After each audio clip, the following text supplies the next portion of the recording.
is Wendy Hutchins, and this is Growth Walk, a channel I created to document my path towards goal attainment, and then also to use it as a platform to inspire, encourage, and excite others to strive for personal and professional growth and development in their lives, all while maintaining a positive attitude towards life and all that it has to offer. So in today's video, I want to talk with you guys about the daily, weekly things that I'm doing to move me closer to one of my goals, which is to obtain financial freedom. The most basic thing that I'm doing now is keeping the goal in my mind. Every day I think about it. Every single day I think about it, that I want to become financially free. And what does financially free actually mean to me? It means to be free of debt, to have an adequate amount of money stored up in my savings account, money in investment accounts, money that I have to give back to other people. So some of the most basic things that I do, and I do this on a weekly basis because I get paid every week. So the most basic thing that I do is create a budget. Creating a budget is nothing more than listing your income on one side and your expenses on the other. So I allow myself $500 each week to cover any bills that I have to pay for that week, any like household things that I need to purchase for the house, for gas for my car, for food. I only allot $40 per week on food, $25 a week for gas, and then you know, whatever, like I said, whatever bills that are due that week, allot a certain amount of money for that. And you know what, I changed it, as a matter of fact. It's no longer $500, it's $525 because I have a new expense. I just want to make sure, you know, I have adequate amount of money that I'm allotting myself to take care of our expenses for the week. So like I said, on one side I'll list all of the expenses that I have for the week. The other side I will list the amount of income that I have. And like I said, I allot myself $525. So whatever my expenses add up to, I subtract that number from the income that I bring in, and then whatever's left over, I will actually move that into my savings account. And then that's as simple as that, and I stick to the budget. Okay, I do not go over it at all. If anything, I'm under the budget, which allows for more money to go towards my savings. Another thing that I do, something really simple, and a lot of people probably don't even think to do this.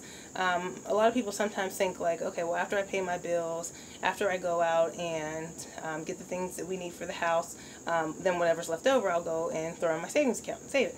Wrong. What you should be doing, and what I've learned to do, I'm not trying to tell you what to do, but I'm just saying something that's very helpful is to pay yourself first. And what paying yourself is first is, before your money actually even hits your bank account, have your employer deduct a small portion of it, whatever you prefer, and deduct that from your pay and send it to a savings account. That way you won't even think about the money, you know, because whatever money goes actually into your account is the money that you will have to start living off of. So this is another concept where you are living below your means, okay? So you're living below your means because you're paying yourself first.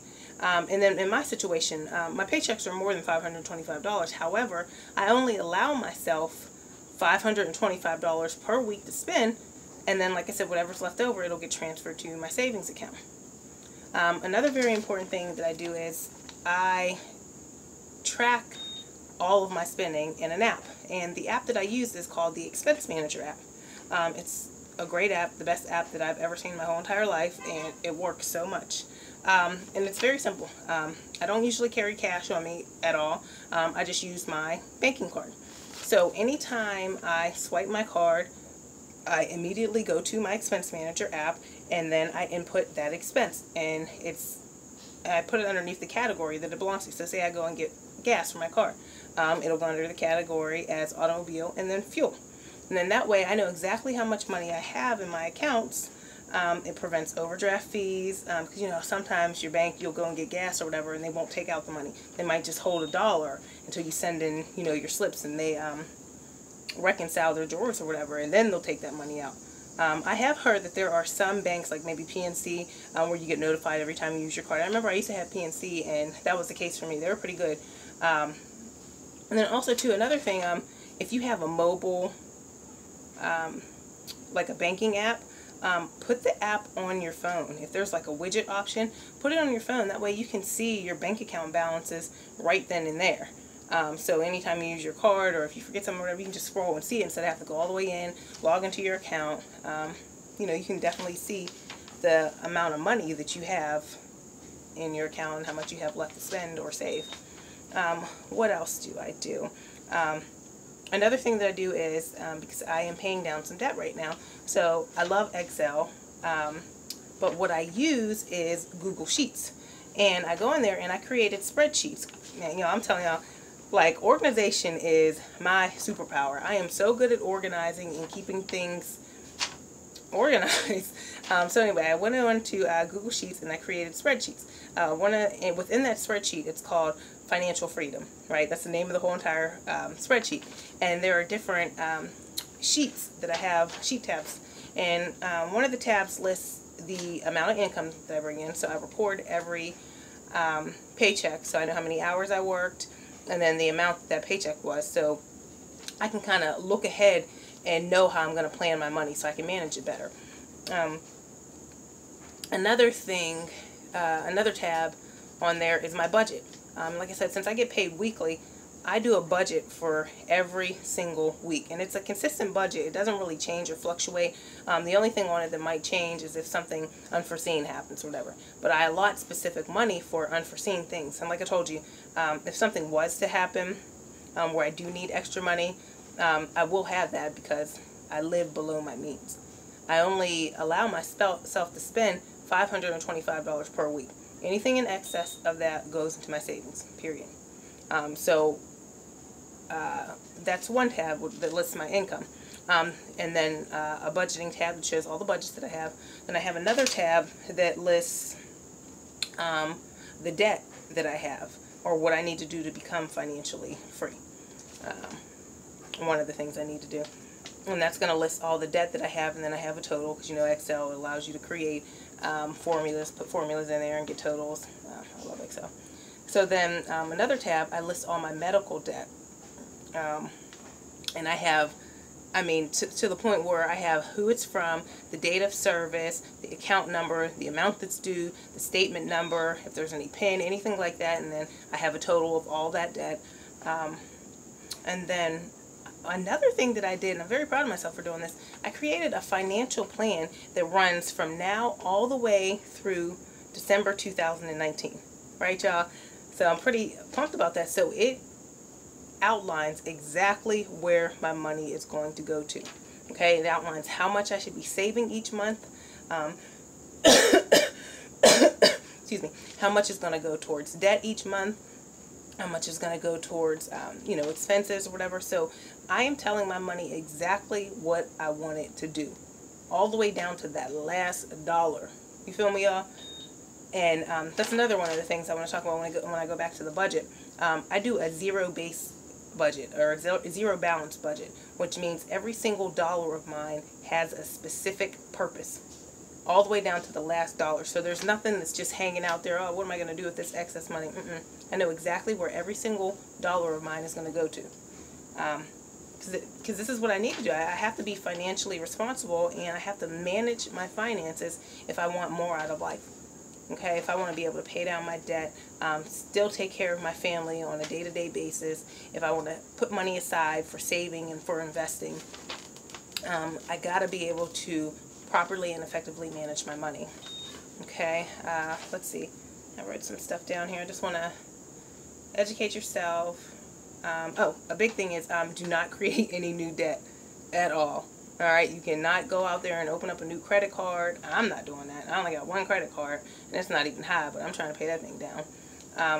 And right now, I'm not worried about my credit or anything, okay, because I'm not going to be in a position to buy a house. I mean, I'm not putting myself in a position to buy a house. My first property that I buy, I am planning on buying a multifamily unit, a duplex. You know, that's what I have my heart set on. I'm going to live on one side, rent out the other side, and then go from there. Of course, like I said in a previous video, there is still more that I need to learn. I don't think I can just go out there and just do all this stuff. I'm not the one. I'm not that type of person. I need to be prepared.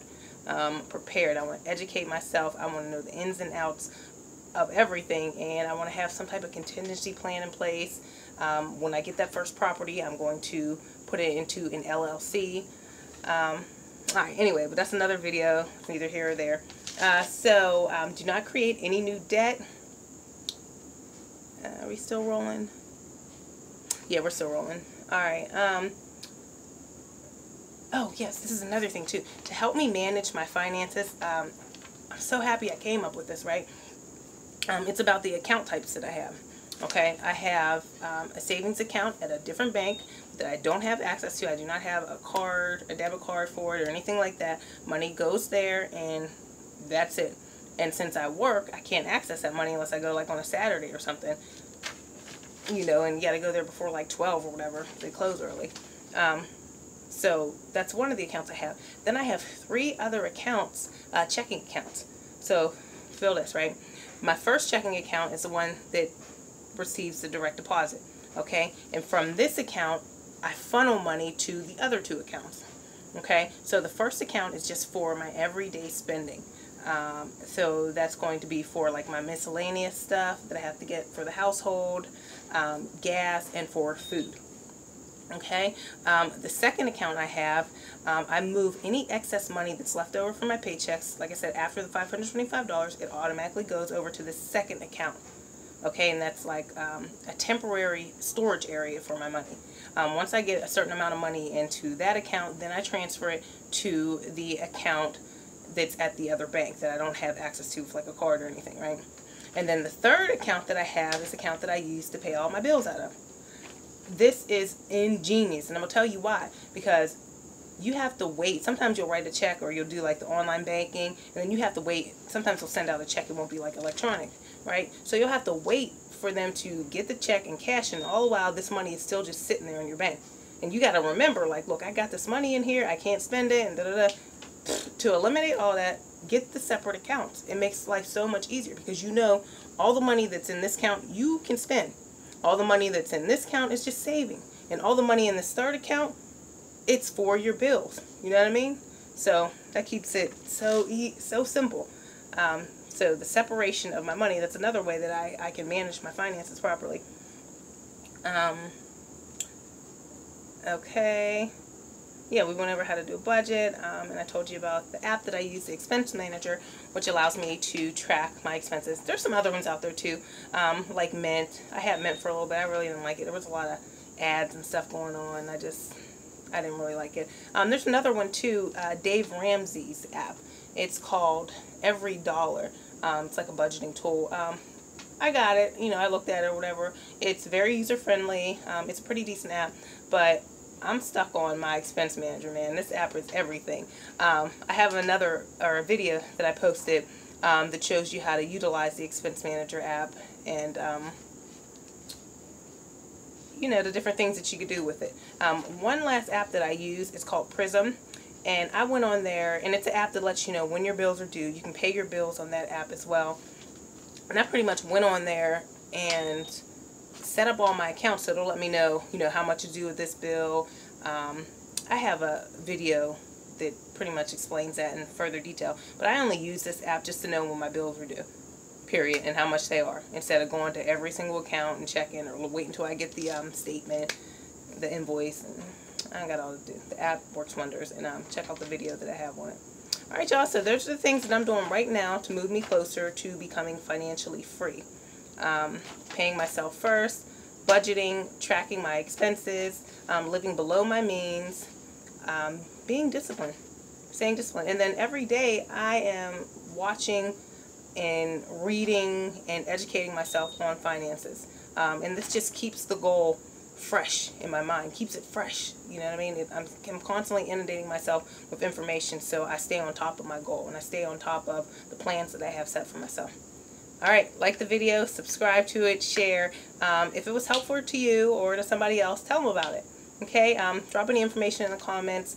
Let me know what you guys do to manage your finances, or if any of this information was helpful to you. Alright, y'all, see you in the next video. Thank you. Oh, and I want to leave you with this. If you want something you've never had, you must be willing to do something you've never done. Alright.